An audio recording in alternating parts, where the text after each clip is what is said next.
Rodney Childers has left Spire Motorsports and the 2025 AllStar race format has been officially unveiled. What's going on, guys? It's Daniel and welcome back to our video. We got some NASCAR and other motorsports stories discussed here today on the channel. Let's go ahead and just jump straight into those really quickly. We're first going to take a look at a ton of paint schemes that have been revealed over the course of the last couple days. Let's go ahead and just jump straight into them. The first paint scheme we're taking a look at is Ryan Ellison's 2025 Eclipse Cannon scheme that we'll see, I believe, at Texas Motor Speedway. Scheme looks alright in my opinion. I do like the colors overall on it. I think DGM Racing's has some good paint schemes. Looking forward to seeing on the racetrack at Texas. The next paint scheme we're taking a look at is Leland Honeyman Jr.'s 2025 Masrano Law scheme that we'll see this weekend at Talladega. I think the scheme actually looks really good. I like the blue, I like the white, the colors contrast pretty well. This is going to probably be a really good scheme out on the track. The next paint scheme we're taking a look at is Riley Herbst's 2025 Beatbox scheme that we'll see at Texas Motor Speedway. This is definitely one of the better 2311 racing paint schemes we've seen so far this year. They haven't been as creative with the schemes like they've been in the past, but this one I actually really like. I like the colors of it. I think they do look really solid. Looking forward to seeing on the racetrack next week in Texas. The next paint scheme we're taking a look at is Bailey Curry's 2025 Raw Chastain Throwback that we'll see next week at Texas Motor Speedway. I absolutely love this paint scheme. They absolutely nailed the throwback in my opinion. Of course, they're doing the throwbacks to all the Nice trucks as this, of course, the 10-year anniversary of Nice Motorsports. I think this does look really good. Looking forward to seeing the racetrack next week.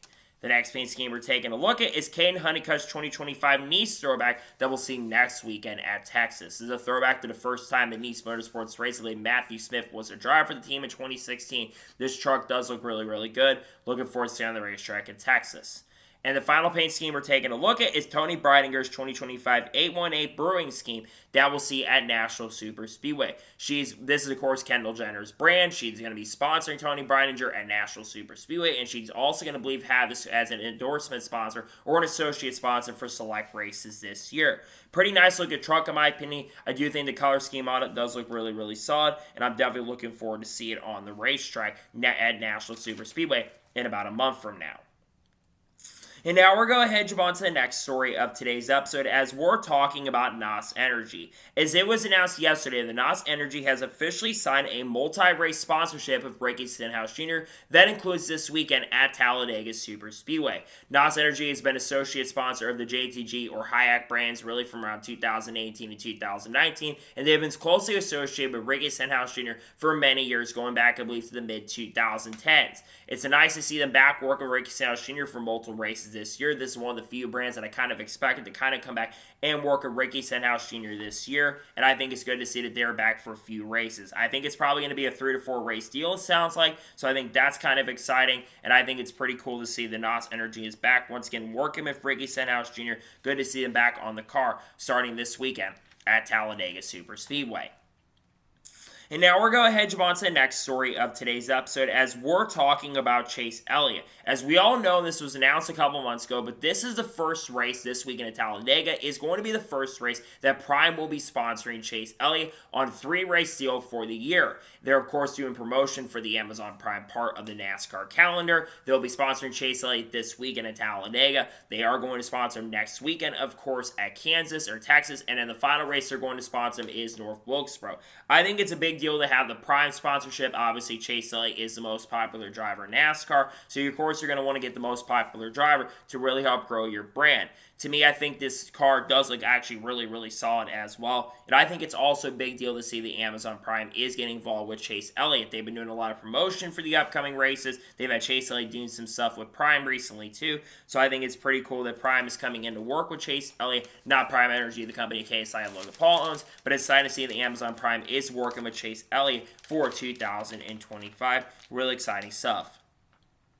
And now we're going to jump on to the next story of today's episode as we're talking about the Talladega purse money for this weekend. So every time we have a NASCAR Cup, Xfinity, and Truck Series race, Bob Pockrass puts out the purse money for the event. And for the Cup race, it's $11,055,250. And for the Xfinity race, it's $1,651,939. Starting with the Cup Series, no shock and surprise here. Obviously, with the charter money increasing for this year, no one should be shocked by these numbers. I was kind of expecting these numbers to be this big, but I think $11 million for the Cup Series is really good. And for the Xfinity Series, I thought the number actually would be a little bit bigger, to be honest, because it is a super speedway. I think super speedway racers generally do a really good job in regards to the the purse money. So I did expect the Xfinity purse money to be a little bit more than this, only for this weekend. But I still think it's pretty good that the purse money is as good as it is for the Cup Series. And I think the Xfinity Series does have a good purse number as well. So that's pretty good stuff, all things considered.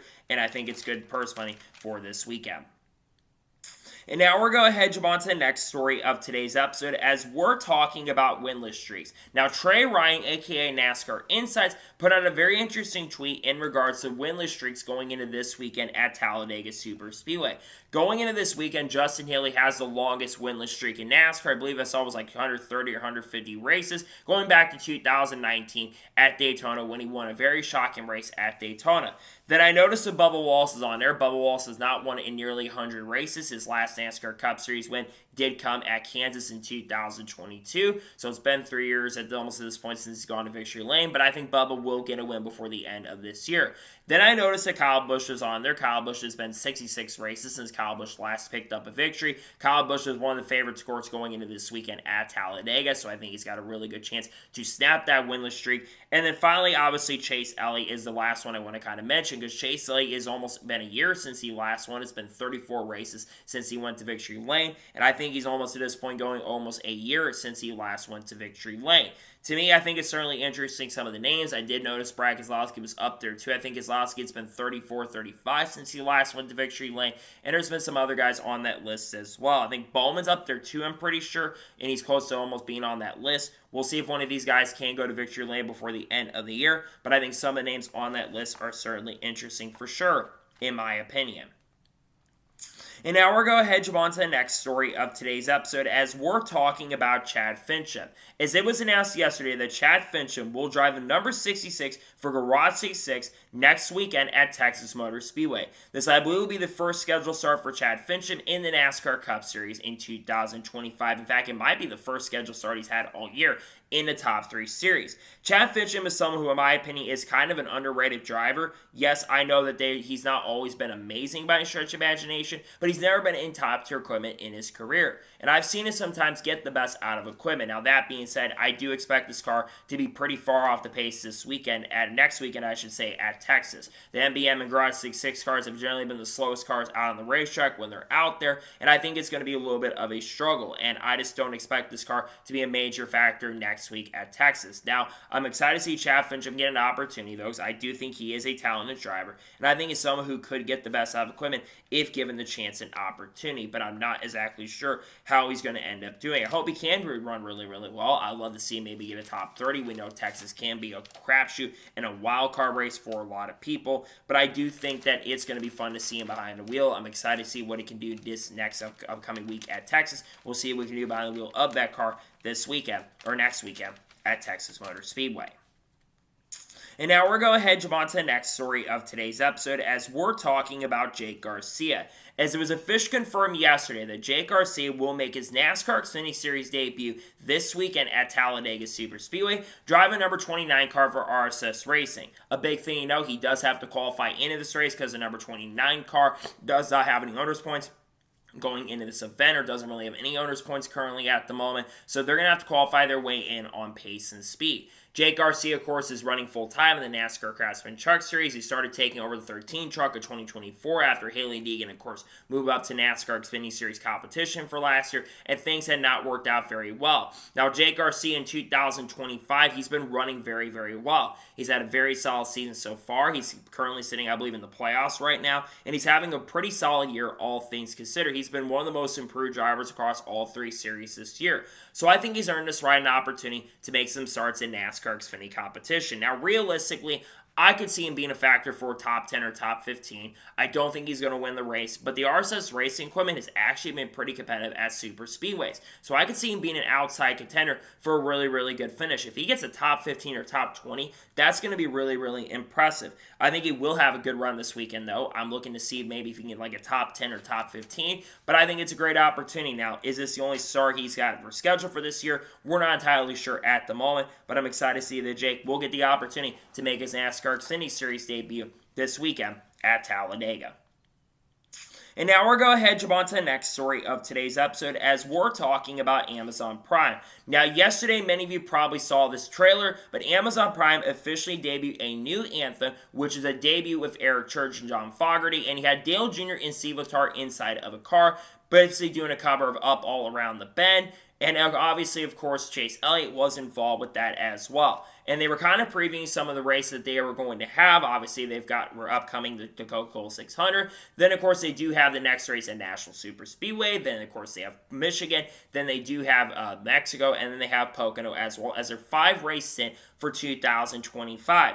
This kind of promotion is really huge. One, getting your most popular driver in the sport involved with your ads, I think is a really big deal. But also, I think that having an anthem like this is pretty awesome to see. We've seen Amazon put a lot of effort into their coverage, and I think that we're going to have a lot of really good things coming from Amazon. And it's kind of crazy to think that we're only about a month away from now from Amazon Prime officially debuting. Of course, they're going to have Dale Jr., Steve Letarte, Adam Alexander up calling the races, while you're going to have Daniel Trotta, Corey LaJoie, and Carl Edwards doing the pre-race and post-race shows. And then, of course, you're going to have Kim Kuhn, Trevor Bayne, and Marty Snyder on pit road. I think that it's so exciting to see that Amazon is coming in. They put a lot of effort into it. They brought a lot of really good people into this as well. And I think it's awesome to see that Amazon Prime's debut looks awesome. And I think that the ad they did and the trailer they did is really awesome, in my opinion. And now we're going to jump on to the next story of today's episode as we're talking about McLaren. As it was officially confirmed early this morning that McLaren will exit Formula E at the end of 2025, and they are not planning to return, I believe, for the 2026 season. There was a lot of reports coming about this from Win the Race last night, and it was officially confirmed early this morning that McLaren will be exiting Formula E. There's been a lot of rumors and speculation about this over the course of the last couple months, and a big reason why they've been planning for this to happen is because of them going to Hypercar and the World Endurance Championship starting, I believe, in 2027. And they've got a lot of sports they're involved in. They're, of course, involved in IndyCar. They're involved in Formula One, which you know they're not going to be ever getting rid of their Formula One program. So there was a lot of questions whether the IndyCar program was going to stick around with Aaron McLaren or they were going to get rid of the Formula E program. And to me, this is probably the most logical decision that they could have made. Look, I think Formula E does offer some really good stuff, but IndyCar, as much as it's not growing in the United States right now, IndyCar does have a big platform, and it could lead to some drivers down the road getting chances and opportunities, like a Christian Lundgaard, even Pat O'Ward, who I believe is still a reserve driver for the team right now in their Formula One program. I make this is actually a logical move for the team, as much as I don't think they really do want to get rid of something like this, and I don't think they want to get rid of the Formula E program. I don't really think they have a choice, unfortunately, in that matter, because they've got a lot of other eggs they've got in the basket currently at the moment. So to me, I think while it's disappointing to see that they're exiting Formula E, it's not the most shocking and surprising thing. And again, I'm not entirely kind of surprised by this, that they're going to be leaving Formula E to focus on other programs, including the World Endurance Championship program that they are going to have in the next couple years.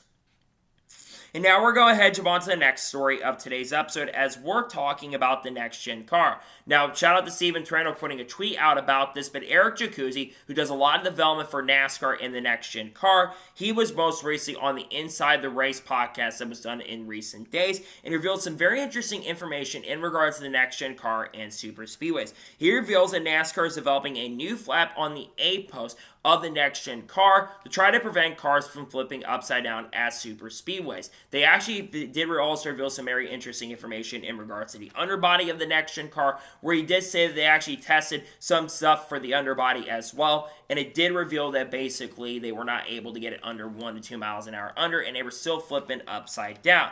Now, obviously, one of the biggest issues we have seen with the NextG Car, we of course know there's a lot of issues with the wheels and the single lug nuts, among other things, but one thing that we have seen a big issue with this NextG Car is the fact that this car flips upside down a lot more frequently than other cars have been able to flip upside down before. We've seen issues with this, and one of the big reasons is because the underbody of the car.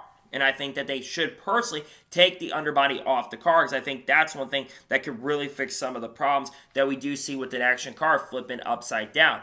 But I think that this is actually a good start, in my opinion, to kind of develop a new flap to try to continue preventing it. But we've done a lot of different things, and we've done a lot of different ways to try to get this car from flipping upside down. When you do have a certain speed on these cars, guess what? They're eventually going to flip upside down. I think one of the biggest issues is because of this underbody. I definitely would love to see, especially for the super speedways, a lot of the underbody components go away. But I think there's issues with that because you have aerodynamic components that are big parts of this car. But I'm at least glad to see the NASCAR is trying something to fix this issue with the flippings. I think the flipping is an issue. Now can we find a way to stop having these lug nuts come apart like we've been having issues with the tires? That would definitely be really, really nice. But honestly, I think it's not a bad decision to try to resolve the issue and problems. At least NASCAR is looking to try to mitigate the problems for super speedways. And it's something I think that will be introduced at Daytona. It will not be introduced for this weekend at Talladega. It will be introduced for later this year at Daytona, which I think is a very important day coming up, in my opinion. And now we're going to head on to the next story of today's episode as we're talking about General Motors. As it was reported by Chris Medland on Wednesday that General Motors has officially been approved by the FIA as an official power unit supplier starting in 2029. This is a year later than originally was expected. There was a lot of talk that they were going to approve a unit power supplier for General Motors for 2028. That has been pushed back a year because of how late this is going. So for the first 3 years of GM's plans in Formula One with the Cadillac brand, they will use Ferrari suppliers in 2026 through 2028. Now, obviously, like I said, this is a year after than originally planned, but I think it's a big deal that General Motors has been officially approved to have their own supplier. That's been the original plan for Cadillac as it is. And I think that this is still a really, really big deal for General Motors, because I think General Motors is still a major, major brand. I think coming to Formula One is a really huge deal for the brand and as a global brand itself. So I think that getting in the FIA to finally approve it is a really, really big deal. Now, obviously, we don't know the drivers at the moment that are going to be part of their program for 2026. Colton Herta's name continues mentioned as a possibility. There's been a lot of talk recently about Sergio Perez going over there. I'm not sure about Sergio personally. I think Sergio is a talented driver, but I'm not sure he's someone who could really build up a program and make a program a lot stronger. So I really hope they can get someone. Maybe I don't think Ricciardo should be a decision either. I think Valtteri Bottas would honestly be my choice, and bring a driver like an Alex Palou or Colton Herta into the show. I think an American driver needs to be part of this team, and I think Colton Herta would be the perfect candidate to get behind the wheel of this car. And some mentioned Connor Zilisch. I don't think Connor Zilisch is going to be an option personally because of his NASCAR tenure, likely going to the Cup Series next year. So I don't think he's going to be an option for 2026. To me, though, I do want to see them try some new stuff, and I want to see what they can do with this new supplier going into next year. But I think it's a big deal nonetheless that they've got this officially approved. And I think it's a big win for the series as a whole to have a unit supplier that has been officially approved. Really exciting and really good stuff to see that this has been officially approved, in my honest opinion. I think that's really exciting stuff. And now we're going to head on to the next story of today's episode as we're talking about Christopher Bell. Now, Mike Joy recently was on the Happy Harvick podcast, and there was a big question in regards to who would you love to see try the Indianapolis 500, except Kyle Larson, of course, has run the Indy 500 this year. Well, one person that Mike Joy mentioned on that podcast, he says he wants to see Christopher Bell run the Indianapolis 500 in the future. That's a name that is certainly interesting. Kyle Larson and Christopher Bell both come from the same backgrounds, and both are very talented drivers. And even Mike Joy, which is something I agree with, he says that Christopher Bell is a future NASCAR Cup champion. I actually agree, and I think Christopher Bell, honestly, would be a really good driver that could run the Indy 500. I think Christopher Bell is up there on this a very good talent level as someone like a Kyle Larson. And over the last couple of years, Christopher Bell has blossomed into one of the best drivers in the sport. In fact, he's the only three-time winner in the NASCAR Cup Series currently at the moment. Now, one thing that could hurt this opportunity for Christopher Bell, however, is the fact that Toyota is not currently in there, and Toyota would have to probably be behind this opportunity of happening, because you've got competition between Honda and Toyota right now, so I don't think that is certainly possible. Now, maybe he goes and does a Chevrolet, races a Chevrolet. That could be a possibility, but I would have to think that they're going to want Toyota to be involved in this, and that's one thing that could really hurt this opportunity from happening. But I absolutely would love to see Christopher Bell come and do the Indianapolis 500. I think Christopher Bell is a very good driver. He's someone, in my opinion, who's very underrated as someone, one of the better drivers of all time. I think Bell's going to get up there eventually as one of the best drivers in the sport of all time, and I think he definitely has a lot of talent, and I think he definitely would do an epic and really, really good job. So I kind of hope it happens where we do see Christopher Bell get the chance and opportunity to maybe do the Indy 500 down the road. But again, I think Toyota is going to have a really big say on when that happens. But again, I think that I hope it happens, right? I love to see Curtis Bell do it. We're just going to have to wait and see what happens in the future for Bell. But again, I really hope it happens down the road where Bell does get the chance and opportunity to maybe run the Indy 500 if we ever see Toyota ever go to IndyCar. I think that'd be really cool. We'll just have to kind of wait and see what happens in regards to that. But I would definitely love to see them get a chance and opportunity to run it during the Indy 500, in my opinion.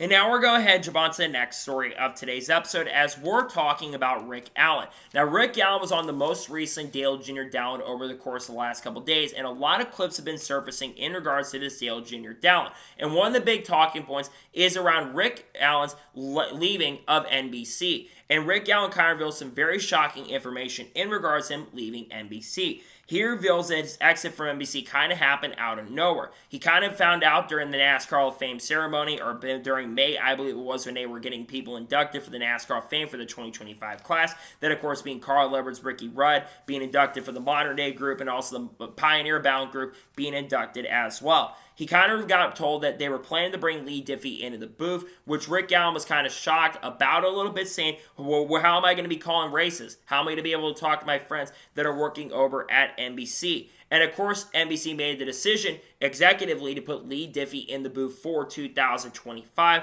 and we do think Lee Diffie is back for 2026 and beyond through most of the rest of the coverage. Now, I feel bad for Rick Allen in this situation because Rick Allen, in my opinion, a lot of people gave Rick Allen a lot of flack. And look, I think that Rick Allen is definitely not as good as Lee Diffie. I think we all can agree. Lee Diffie is a fantastic lead commentator, and I think he does bring a little bit more energy than Rick Allen does.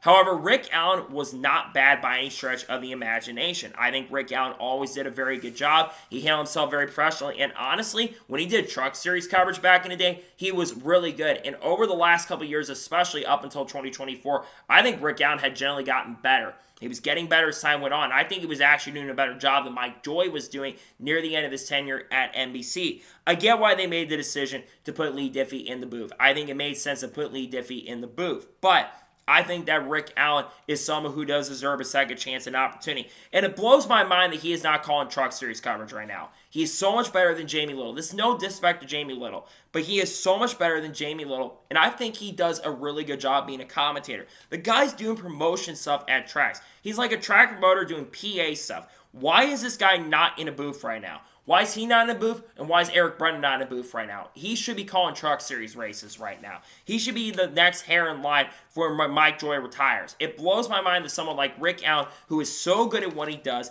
is not in a lead commentary position currently at the moment. I think it needs to happen where he does get into a commentary booth in the future, but I think it's all going to come down to who wants to hire him, right? I think he does deserve a chance and opportunity to get into the booth. I hope someone picks him up in the future, so I think Rick Allen not being in the booth, I think is a crime in my opinion. I hope we do see him in the booth in the future, as I think he's way too good to not be calling races, in my honest opinion. And now we're going ahead and jump on to the next story of today's episode as we're talking about Kyle Larson. Now, we got a couple Kyle Larson stories to talk about today on the channel. The first one revolves around supercars. Now, Marshall Pruitt from Racer Magazine had asked Kyle Larson a question in regards to what is a race that you have on your bucket list going forward that you would love to do. And Kyle Larson says that the supercar race at Adelaide is on his bucket list of races that he would love to do before the end of his racing career, and he's interested in maybe doing it at the end of 2025.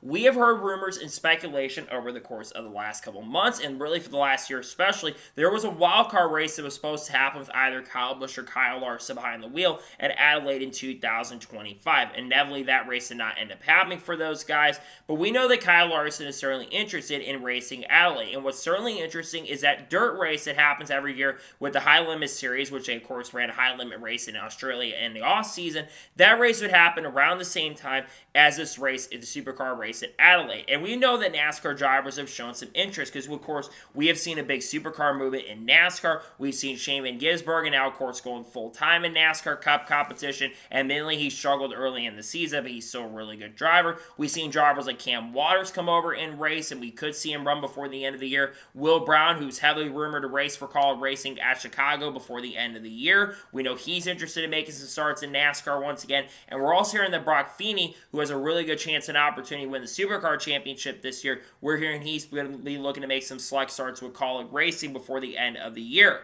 And I think that it'd be really awesome to see kind of that trade-off where we see Kyle Larson come and run the Supercar race at Adelaide. Kyle Larson's been able to be very competitive pretty much everything that he has gotten behind the wheel of, and has done a really good job in everything that he has driven before. So I think he honestly would be very competitive. Now, that being said, the Supercar field is very stacked with a lot of really good talent, and I think a lot of great drivers will be in that event. So I think that could definitely hurt Kyle Larson's chances of going out there immediately winning, which I don't think Kyle Larson should be expecting to go out there and immediately win, but I think it'd be awesome to see Larson be in a competitive thing. I think he could do a really awesome job behind the wheel, and I think Larson is a very, very good driver, so I think it'd be cool to see him run a Supercar race. I'd love to see him maybe down the road run the Rolex 24 again and do some other big events, maybe down the road drive in Formula 1 if Andretti ever wanted to, probably not at this point, but I think it'd be cool to see Larson do some other big events. But to me, I think this is really exciting that Larson's interested in doing some supercar racing, and I think he honestly would be pretty competitive behind the wheel of a supercar, and I think he'd do a really good job.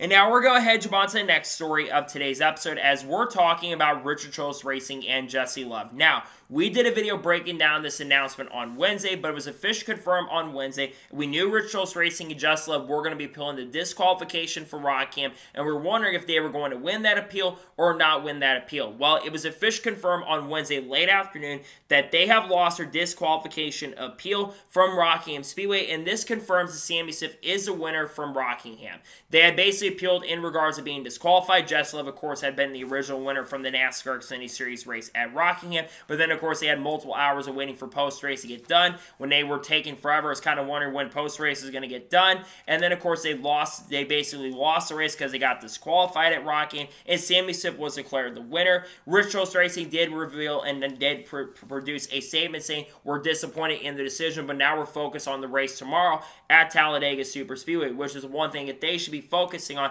and not getting hindered by something like this. When it comes to disqualification appeals, this is a final decision, and you cannot make another appeal and go to final appeals board because they want the decision to be done within the week. Now, the people that were on the board, I believe, is Hunter Nickel, Bill Mullis, and Shorty York, I believe, are the three that were on that appeal board, if I'm not mistaken. But when I see this doesn't shock me and surprise me. Now, I think they could have had a case when you look at the situation with Noah Gragson from Darlington in 2021. When they got disqualified, they lost their Dasher cash money, but they appealed it in a similar situation, and then they were able to win. But then you think about Henderson Motorsports. I think they had a very similar situation on the way to the back of the car, and they went to appeal it, and they lost their appeal despite the fact they fell into the procedures when it comes to post-race tech were not very, very good. So what does it mean for Jesse Love? Well, Jesse Love, it doesn't really affect him too much, except he does lose a bunch of playoff points. But I feel bad for Jesse Love a little bit because Jesse Love is not the one that works on the car. I don't really feel bad for the team he drives for in this situation because the team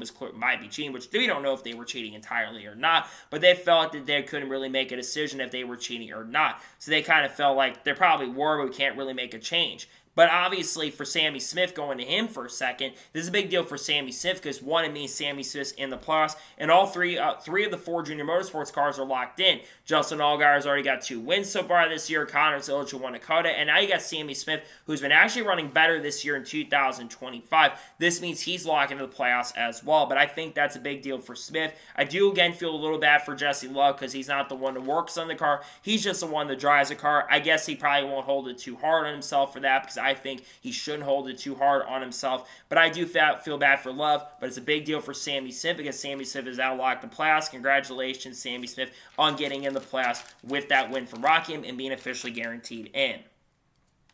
And now we're going to head on to the next story of today's episode as we're talking about the AllStar race. Now, we're going to talk about the format here near the end of the episode, but we first got to talk about something that we kind of talked about on the channel on Wednesday. Now, Bozy Tatarevic had talked about a potential possibility of giving the teams an opportunity, and NASCAR kind of thrown out the idea of giving the teams a chance and opportunity to build a car, bring what you bring to the racetrack, only do some safety inspections to the car, make sure everything's up to spec, but NASCAR was not going to be doing any other inspections than that, and they were going to try to tell teams, hey, bring what you want to bring to the track, and let's see how everything plays out. Well, according to what Bozy Tatarevic had said, the teams basically said no, and many people from the RTA had decided against that. And then Jeff Gluck did collaborate with a lot of people, and other people in the industry collaborated as well. And basically, they revealed that this information is correct, and it's very factual. Now, Denny Hamlin also did confirm this as well, and he's actually going to talk about this on the Happy Hour podcast, his own Action is Detrimental podcast on Monday. They'll be coming out after the NASCAR Cup Series race at Talladega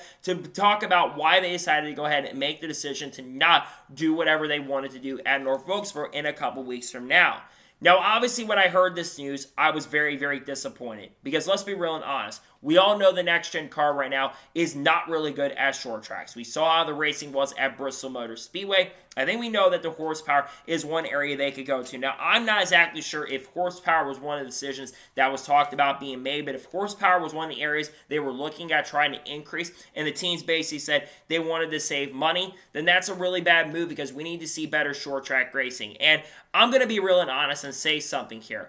I really don't care how the teams feel about the cost and all that. I'm tired of hearing about costs. I'm tired of hearing excuses on the cost. The teams are being given a lot more money. I get that they're not getting as much money as like NASCAR is getting, but they still got a $1.1 billion deal. There are a lot of people right now that are struggling to even buy groceries, able to buy stuff. Race fans don't care how the teams feel about the money. You know what the race fans actually care about, y'all? They care about racing. They care about the racing product being really good.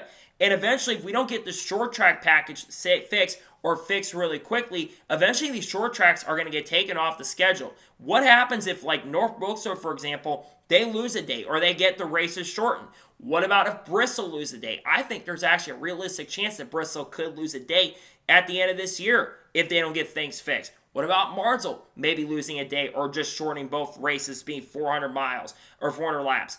I don't think we want that to happen. So we need to work together as an industry to make the racing product a lot better. Again, I'm just tired of the cost. Now, if horsepower wasn't one of the reasons that they wanted to change, and just it was an arrow and saying, oh, it was only one car, it's going to cost us money, you're going to put it in another area of the shop, right? So why not just try something to try to make the racing product at least a little bit more exciting and a little bit better? That's what I would like to see. Again, I don't really care how the teams feel about the cost. I just want the racing product to be better at the short tracks because the short track racing at the moment is just not good right now. So we need to work together and collaborate as an industry to get this fixed and resolved because while I think that we've got good racing intermediates right now, the short tracks aren't that great. The road courses, while they've improved, they're not fantastic right now. And the super speedways, they need some work too, and they're not the best racing out there. The Xfinity race is going to be the best race of the weekend tomorrow, and probably the Cup race is going to be good, but it's not going to be great by any stretch of the imagination. So I'm disappointed to hear this, that the teams deny something like this happening. I think the racing product has really suffered, unfortunately, and I think it does need to get better,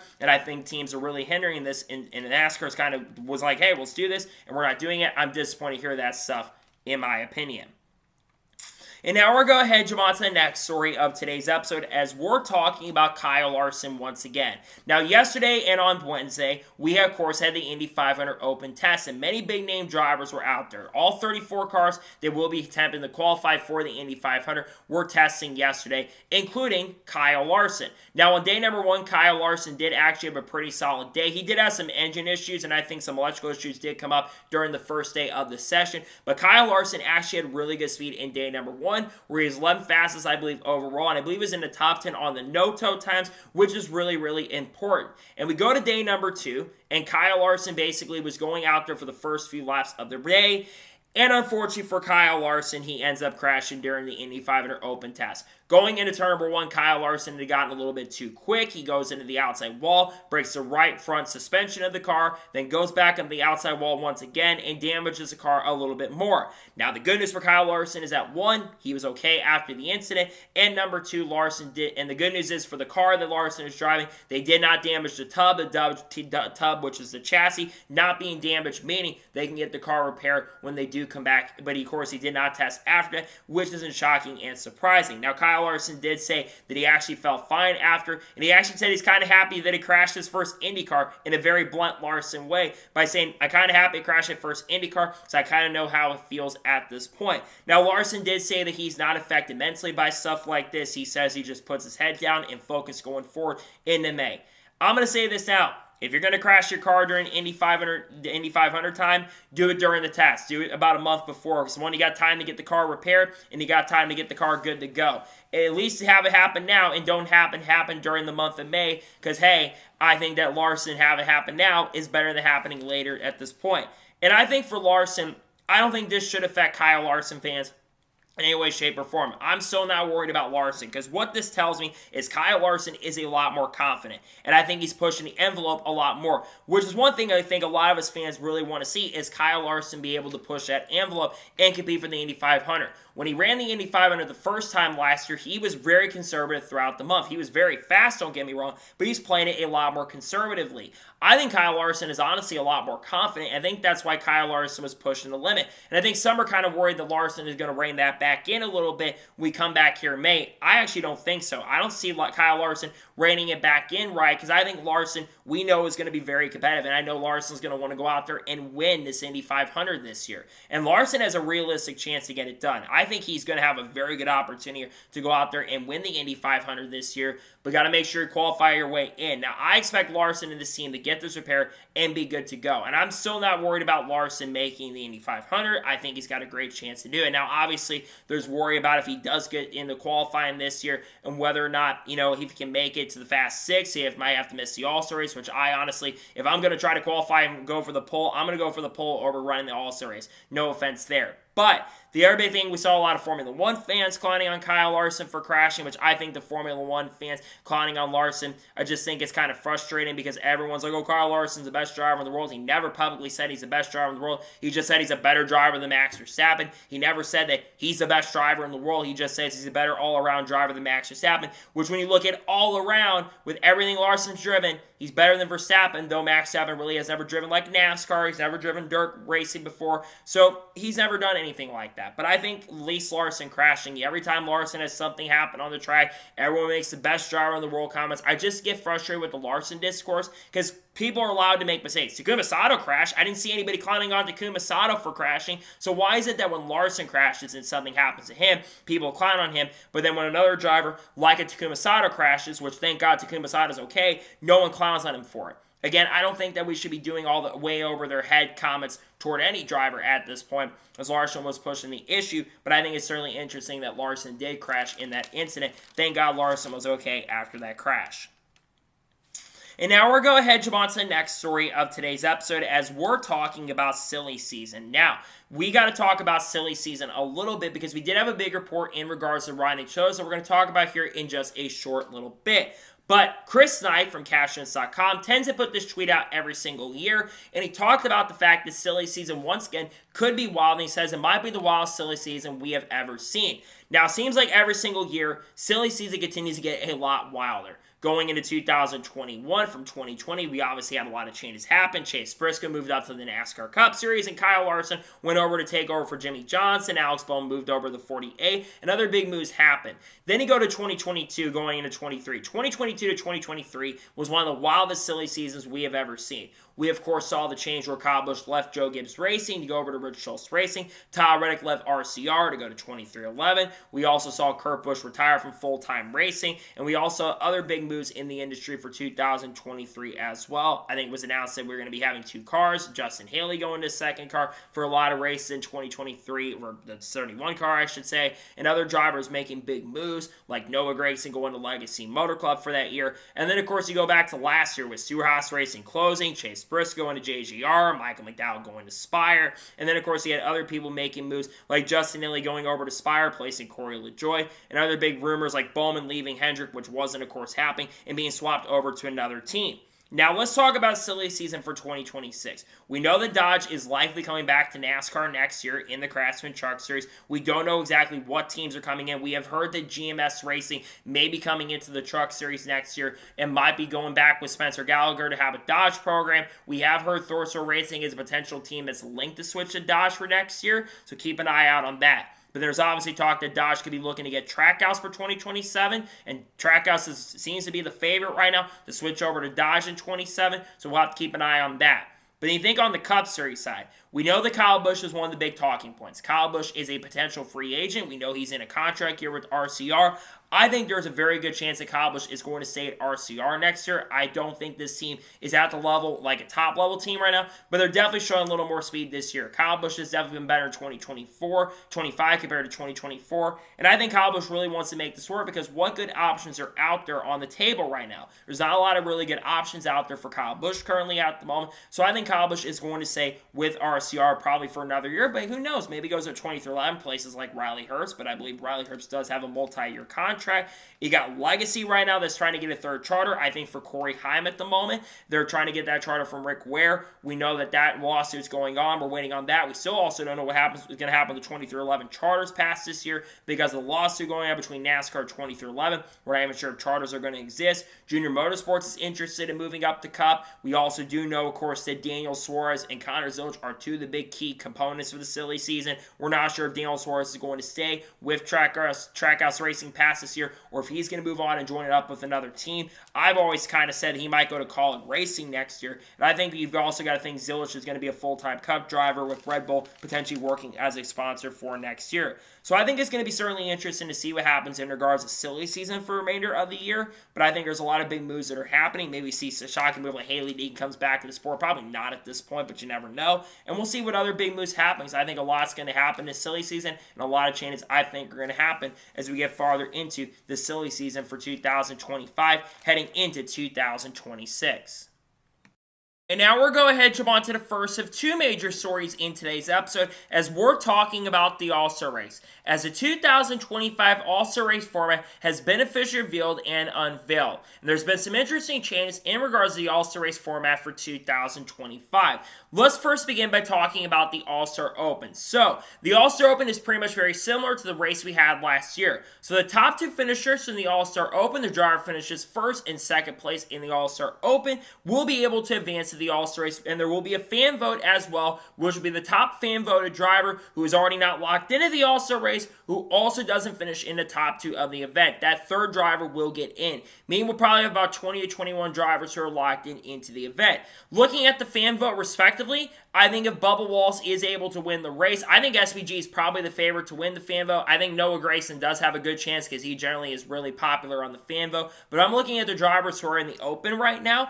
I think the most likely to get in are Bubba Wallace and Ty Gibbs. Bubba Wallace has been really strong throughout the early portion of the season, and Ty Gibbs has been really turning the corner over the course of the last couple weeks. So I think, unless of course Bubba Wallace and Ty Gibbs do pick up a victory by this point, then I think those are the two that most likely get in. I think Shane Van Gisbergen will get the fan vote to get in. So once we get past, which by the way, it will be 100 laps for that. There will be a competition break on lap 40. Then of course they'll go 100 laps to end it all. After the AllStar Open is completed, they got the AllStar race, and there's been some changes to the AllStar race format. They're going to have Pit Road and the Pit Crew Challenge on Friday, which of course that Pit Crew Challenge will be determined by time, and the winner of that will basically start on the pole for the heat races. There's going to be heat race. I think they're going to be 40, 50 laps each, and the winners of each heat race, the winner of the first heat race, I believe will start on the pole for the main AllStar event. And then, of course, we get to the main AllStar race. So the AllStar race has been extended this year from 200 laps to 250 laps. There's going to be a competition caution on lap number 100 of the event. The new wrinkle this year for the AllStar race is the promoter's caution. The promoter's caution is being brought in. Marcus Smith is going to be the person who is in control of that promoter's caution for 2025. So promoter's caution, here's how it's going to work. So after lap 100 of the event, Marcus Smith has a right to determine when he wants to go ahead and throw the caution. If the field gets too spread out to what Marcus Smith thinks it's going to be, he can throw the caution by lap 220. He cannot throw the promoter's caution after lap 220 of the event. Now, if a natural caution is to happen after lap 200 of the race, then the promoter's caution cannot be thrown.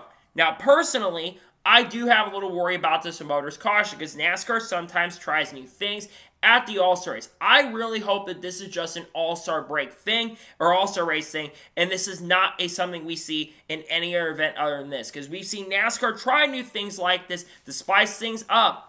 And then, of course, they do this. I'm just not a big fan of this gimmick personally. I get that NASCAR wants to try to make the racing product a lot closer and a lot better on the short tracks, because we obviously talked about this not too long ago, but the short track racing right now in the NextG Car is just not that good currently at the moment. And while this format is not as bad as the one they had at Texas, I just don't think their promoter's caution is that needed necessarily. I'm not the biggest fan of this promoter's caution, and I personally think that we just need to get the short track racing a little bit better before we try to do promoter's cautions like this. Something very similar to what the car store does, where they could throw a caution at a certain extent after a certain length of green flag run to try to bunch up the field. I've never been a big fan of that with the car store. I just wish things would happen naturally, and the only reason they have to have a promoter's caution like this is because the short track product for NASCAR right now is just not that good currently at the moment. So I'm not the biggest fan of this.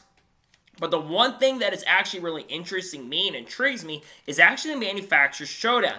We haven't seen manufacturers represented as much in recent years, but there's this new manufacturer showdown that is going to be taking place this year. So here's how it's going to work. The top 6 from each manufacturer, or the top number from each manufacturer that do make the show, they will be able to go there. Of course, for instance, if like you have 3 or 4 Toyotas in the event, then the top 4 Cup Chevys and the top 4 Toyotas and the top 4 Fords will go against each other. The person who ends up winning the race, the manufacturer that wins this manufacturer showdown, is going to be the lowest total score. So for instance, if you win the race, it's only going to be 1 point. If you finish second, it's going to be 2 points. The goal is to have the lowest, and I believe there's going to be a certain amount of money that is going to be coming into play in regards to this for the manufacturer that wins. I think the manufacturer also might be getting $1 million, if I'm not mistaken, so they're going to be getting a ton of money with this. And I think, again, the tiebreaker, if they're all tied, the tiebreaker goes to the winner of the race, and that manufacturer will go and win.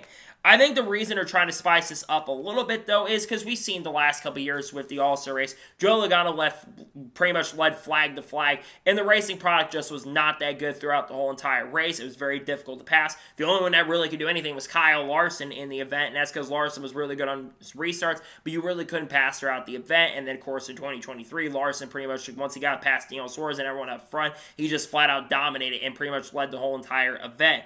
I think that having the promoter's caution is interesting. I'm just not the biggest fan of it, though. I don't really think you need a promoter's caution, and the only reason it's there in the first place is to try to spice up the product and make it a little better than it already is. But I think it's interesting. I'll give them that. It's certainly interesting, but I'm not the biggest fan of it personally. But I think there's some good things about the AllStar format, but I think there's some negativity. Outside of the promoter's caution, no, things are pretty much straightforward, but I don't know how much longer the AllStar race is going to last. It's been around for almost 40 years. It's actually 40 years since the AllStar race began in 1985, so I'm not sure if we'll get 50 years of the AllStar race at this point, but I think it's certainly interesting with the promoter's caution side of things, in my opinion.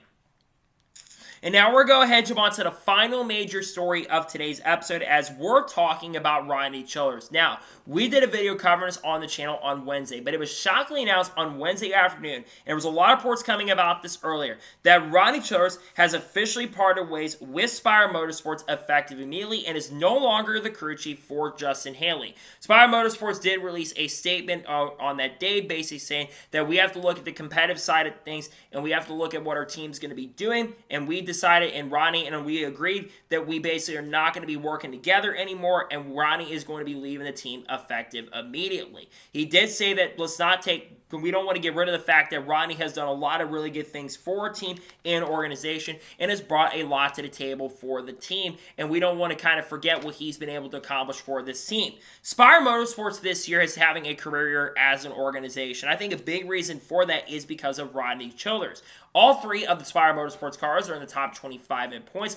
At this point last year, the number 7 car was 29th in the standings with Corey LaJoie. Justin Haley is 23rd in the points and is coming off of having one of his best runs with the Spire Motorsports team up to this point. He finished in the top 15 and got a lot of stage points as well, and is not that far away from making the playoffs. Now, before getting to Rodney Childers and talking about him, who is going to be the crew chief for Justin Haley? Well, it was confirmed yesterday that Ryan Sparks, who is one of the higher-ups at the team and is a competition director for the program, he is officially the crew chief for Justin Haley. This honestly is not a bad decision. Ryan Sparks actually worked with Justin Haley at the end of last year, and while Justin Haley didn't, finish a lot of races very, very well with Ryan Sparks, they actually ran quite well and qualified very well. They just didn't always have the finishes to really back it up. And I think Ryan Sparks coming in, it's not a bad move. He will be the crew chief for the remainder of the year, and depending on if Justin Haley sticks around long term, and I think he's going to be the crew chief for 2026. But this is really the first big bombshell move we've seen so far in the silly season, because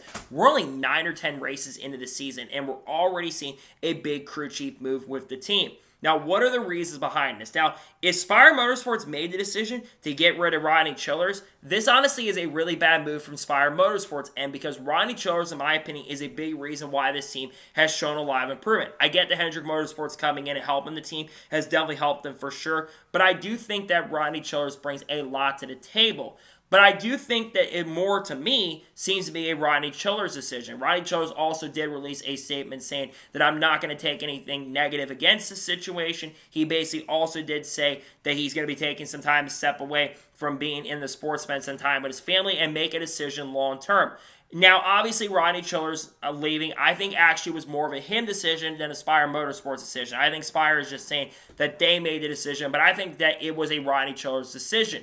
And I think a big reason why it was a Rodney Childers decision is there's a few things that happened. A couple weeks ago, right before I believe it was Darlington, it was announced that Cheddar Smith was leaving the team to go work with Ty Gibbs. He'd been the long-term car chief and the right-hand man of Rodney Childers since his time at Supercars Racing in 2014, when Rodney Childers joined SHR in 2014.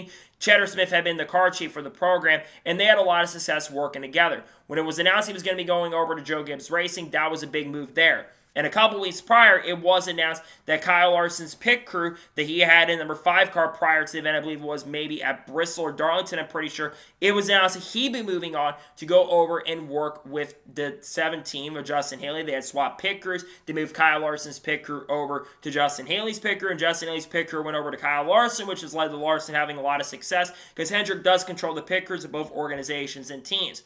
I think that Rodney Childers probably saw there was a lot of turmoil going on with the team and the program and probably thought, I just dealt with this last year. I dealt with this with Supercars Racing. I don't want to deal with this again. And if that's the reason he left the team, I can't blame him personally, because I think if you deal with all the turmoil that he dealt with last year, I think that he doesn't want to deal with that once again. Now, what does this mean for the long-term future of Rodney Childers? Well, I think Rodney Childers will be back in the sport in some way, shape, or form. Maybe not this year, but I think by 2026, someone is going to hire him. And I think he'll be back in some way or capacity before the end of the year in NASCAR. Now, could he do some broadcasting stuff with like Amazon, maybe do some broadcasting on the technical side? That could certainly be a possibility. Maybe Amazon picks him up for the technical side. That'd be really, really cool. What about maybe joining another team? I think it's certainly possible. Some people bring up possibilities of maybe working with Chase Elliott, Alan Gustafson. I know Alan Gustafson and Chase Elliott have not been amazing this year, but I think Alan Gustafson and Chase Elliott have had a really good dynamic working relationship for the last decade or so. I guess sometimes you do have to make changes for the better, but I don't see Rodney Childers replacing Alan Gustafson and getting Chase Elliott up to as much as people think he is. Maybe goes and works with another driver, Hendrick, like Alex Bowman. Blake Harris, in my opinion, is a good crew chief, so I don't think that's going to happen. Some mentioned possibly going over work with Kyle Busch. I think this actually would be a really good move. I know RCR was trying to recruit Rodney Childers going into this year. They tried to recruit him, but they weren't going to put him as a crew chief. They're going to put him on the technical side. Some mentioned maybe putting him with Kyle Busch. I think Randall Burnett is honestly a really, really good crew chief, so I'm not sure if that's what I would do, because I think Randall Burnett is a very underrated guy. It's not his fault that the team just isn't as good, but I think the A team has been honestly having a decent year so far, so why would you want to make that change? I just don't know. One that intrigues me is Trackhouse Racing. I think Phil Surgeon is a good crew chief, but he's not a great crew chief. I think Rodney Childers and Ross Chastain, kind of old school people teaming up with each other, would honestly work out very well in their favor. I think that honestly would be a really good move. I also think about Shane Van Gisbergen. Shane Van Gisbergen's working with the rookie crew chief and Steven Duran. I think SVG would honestly work a lot better with Rodney Childers than Steven Duran. So that's actually a move that I would favor, because we need someone that can really help SVG get to that next big level and get really good on the ovals. And I think if there's someone that could really help Shane Van Gisbergen get to that next big level, it is certainly Rodney Childers. But I think that Steven Duran is not a bad crew chief. I just think that SVG needs someone who's really going to take it to that next big level again on these ovals. And I think Rodney Childers is someone who could really do that, because I think Rodney Childers can elevate drivers. He helped David Rudiman get multiple wins in Cup. He also helped Scott Riggs almost win a Coke 600 and be competitive. And he got Brian Vickers a victory as well. But for Rodney Childers, I think it's just so shocking, because I don't think anybody really expected that Rodney Childers was going to leave this team because of all success he's had with other organizations. I get he's not been as strong in the next-gen era, and many people mentioned that, But at the same token, same time, Rodney Childers is still a really, really good crew chief, and he's going to be a hot commodity going into the remainder of the year. And I think he will be back in the sport, like I mentioned already. I think he's way too good to not be in the sport. He's done really good things in the sport as well. And if I'm a team and organization, it makes no sense to not hire him at the moment. So we'll have to kind of wait and see what happens with Rodney Childers and see where he ends up going for this year. But I think it's shocking to see him out of Spire after only 9 races in the year and coming back. I think that we'll see him back in the sport in some way, shape, or form. But again, pretty shocking to see that Rodney Childers is no longer working as a crew chief for Spire Motorsports. So, that is going to be for today's long NASCAR news and motorsports news episode. I want to thank you guys for watching. Please subscribe to the channel, notifications on, so if I win a video, it does go live on my channel. Follow me on Twitter, Facebook, and Instagram, and support me on Patreon as well. Let's discussion below that and comment your thoughts below on today's episode. What thoughts about Rodney Childers leaving Spire Motorsports? Let me know your thoughts in the comments below. And what thoughts about other stories to talk about today on the channel, including the AllStar format being unveiled? Let me know your thoughts in the comments below. Later today on the channel, you're going to see the paint scheme video for the NASCAR Cup race at Talladega. And then if Xfinity qualifying happens, depending on the weather, we should have a video on that as well. Then tomorrow on the channel, we're going to have reactions to Cup qualifying. We might do reactions to the ARCA race, depending on the weather. And we also should be doing an Xfinity Series race review as well. And then on Sunday, we're going to have a starting lineup video for the Jack Links 500. We're also going to have the Cup review. And we might have a Shane Van Gisbergen video drop, but I'm not sure at this point. And then, of course, on Monday, we'll have a NASCAR news video discussing news over the course of the last couple days. We got content coming up, people like Haley Deegan, Shane Van Gisbergen, Cards, Kurt Busch, Kyle Busch, Ross Chastain, Kyle Larson, Chase Elliott, Hendrick Motorsports, Junior Motorsports, Connor Zillage, Red Bull, other people like Daniel Suarez, Clayton Safari, Matt Benedetto, Frankie Muniz, you name it. All the good stuff will be dropping on the channel in the coming days and weeks. So anyways, like I said, I want to thank you guys for watching today's episode, and I'll see you guys next time for more great, awesome NASCAR content and other motorsports content on the channel like this. Take care, everybody.